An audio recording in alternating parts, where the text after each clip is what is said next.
આપ સૌની પ્રિય પાણીપુરી આપ ઘણીવાર ખાઈ ચૂક્યા છો, પણ શું તમે એના ઇતિહાસ વિશે જાણો છો? શ્યામકુમારના નમસ્કાર. આજના વિડીયોમાં આપનું સ્વાગત છે. તો ચાલો આજે પણ મેળવીએ નવી જાણકારી, પણ ચેનલને સબસ્ક્રાઇબ કરવાનું ભૂલતા નહીં. પાણીપુરીના ઉદ્ગમ વિશે બે મુખ્ય માન્યતાઓ પ્રચલિત છે. પ્રથમ અને સૌથી વધુ સ્વીકૃત માન્યતા મુજબ, પાણીપુરીનું ઉદ્ગમ ભારતનું ઉત્તર પ્રદેશ રાજ્ય છે, જેમાં ખાસ કરીને બનારસ, વારાણસી અને આસપાસના ક્ષેત્રમાં આ વાનગી સૌપ્રથમ ઉદ્ગમ પામી હોવાનું માનવામાં આવે છે.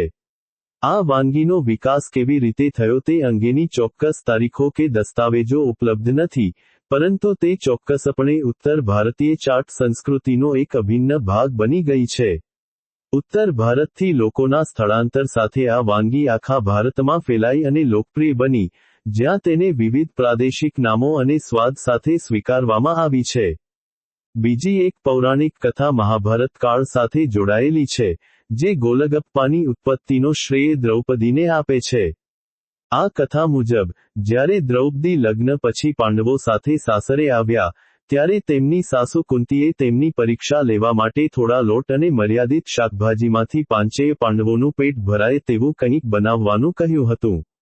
દ્રૌપદીએ આ મર્યાદિત સંસાધનોનો ઉપયોગ કરીને પાણીપુરીનું સર્જન કર્યું. આ વાનગી પાંડવોને માત્ર સ્વાદિષ્ટ જ નહીં લાગી, પણ તેમનું પેટ પણ ભરાઈ ગયું, જેનાથી કુંતી ખૂબ પ્રસન્ન થયા અને તેમણે દ્રૌપદીને આ વાનગી માટે અમૃતાના આશીર્વાદ આપ્યા. આ કથા પાણીપુરીની પ્રાચીનતા અને તેનું સાંસ્કૃતિક મહત્વ દર્શાવે છે. વળી, એક અન્ય દ્રષ્ટિકોણ મુગલ સમયગાળા સાથે સંબંધિત છે, જેમાં દિલ્હી અને ઉત્તર પ્રદેશમાં કોલેરા ફેલાયો હતો.